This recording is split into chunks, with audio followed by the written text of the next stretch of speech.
Olá, turminha dos sextos anos. Eu sou a professora Diana Cristina Duarte. Nós vamos estar trabalhando a disciplina de História.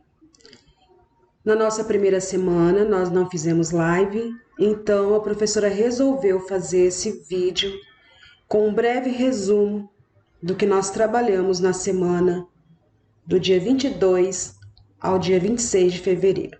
Vamos lá? Aprendendo em casa. Eu trouxe para vocês algumas dicas. Organize seu espaço de estudo, tem um lugarzinho só para você. Planeje seu dia com antecedência. Organize todo o seu material no dia anterior da aula seguinte.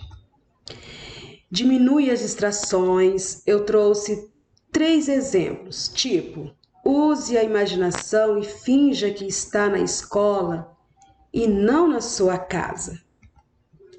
Bloqueie seu telefone se for preciso. Não tenha medo de pedir ajuda de seus pais. Quando a prof fala que bloquear o seu telefone, é se você estiver estudando pelo computador, ok? Assista às videoaulas na internet sobre o tema trabalhado. Não fica somente nas lives ou nas aulas que serão gravadas aqui para vocês também. Procurem fazer pesquisa sobre aquele tema. Isso vai ajudar muito você. Faça mudança se for preciso. Se está ficando difícil de se concentrar, faça uma pausazinha de uns 2 minutinhos e volte. Só não esqueça de avisar a professora aqui, tá bom? Ou o outro professor da outra disciplina. Você tem que ser gentil com a sua mente. Está difícil? Peça ajuda, não fique com vergonha. Quando as coisas ficam difíceis, você não vai forçar. O que você vai fazer? Fala com o papai, com o seu professor.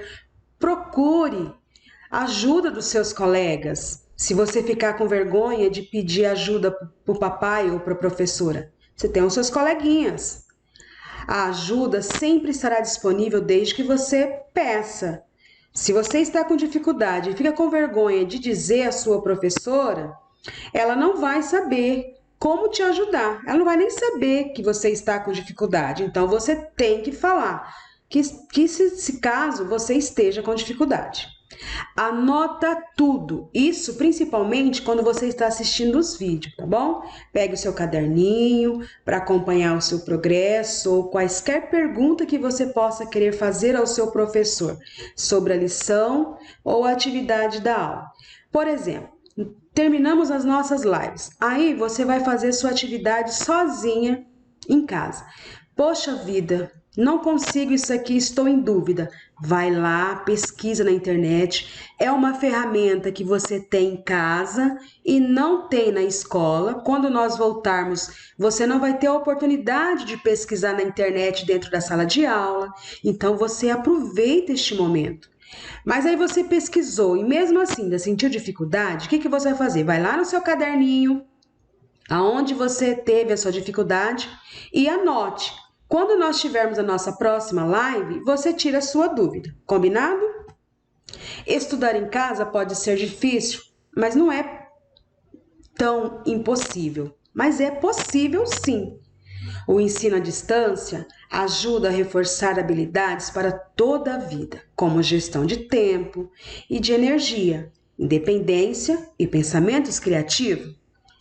O que é isso, professora? Ou seja, você vai começar a ter a sua independência. Você vai organizar o seu cantinho, você vai organizar seus materiais escolares, você vai ter o seu tempo para se organizar. Tem as aulas que tem os tempos certinho.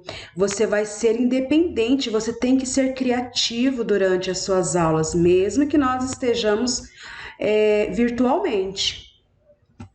Ok?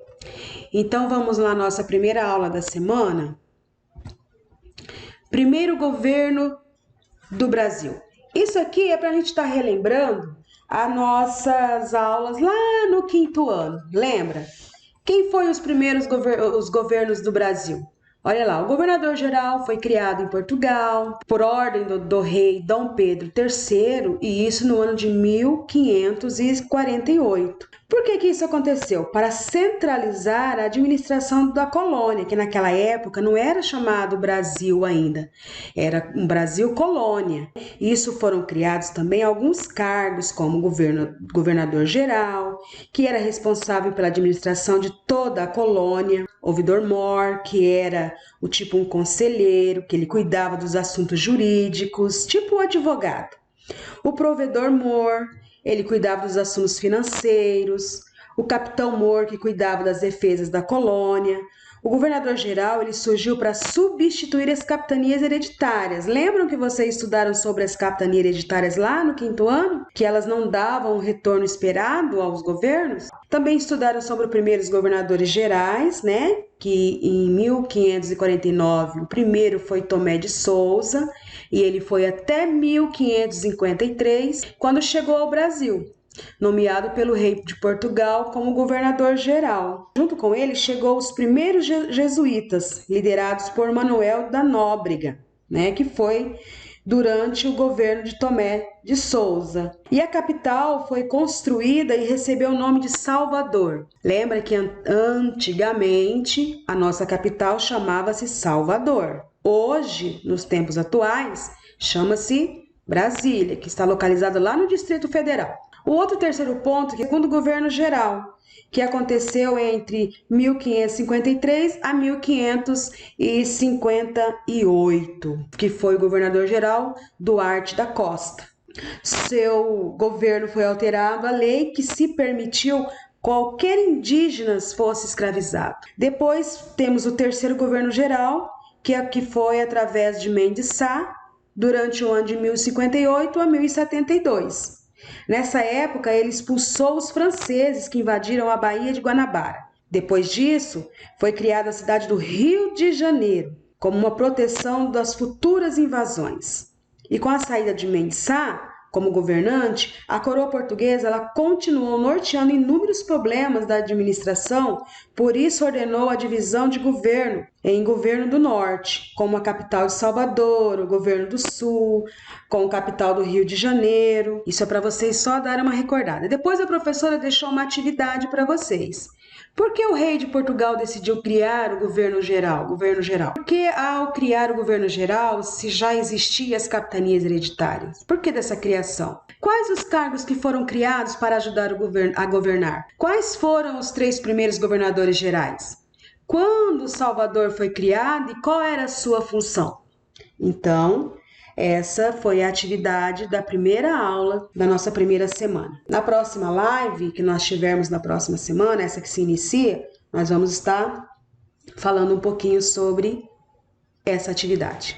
Espero ter ajudado vocês um pouquinho. Uma beijoca, um forte abraço e fica todos com Deus.